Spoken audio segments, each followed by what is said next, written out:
புரோட்டாவை எப்படியாடா சாப்பிடுறது? நல்லா இப்படி எடுத்து நல்லா அப்படியே பிச்சு இப்படி போட்டு சால்னாவை எடுத்து நல்லா அப்படி ஊற்றி ஊற வச்சு நல்லா கொலான்னு. திண்டுக்கல் மாவட்டம் எங்கடா புரோட்டா? நீ வர்ற வரைக்கும் வச்சுக்கிட்டு இருப்பாங்களா?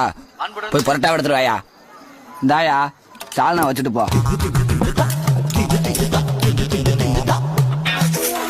ஓகேவா? ஊத்தி கொடு.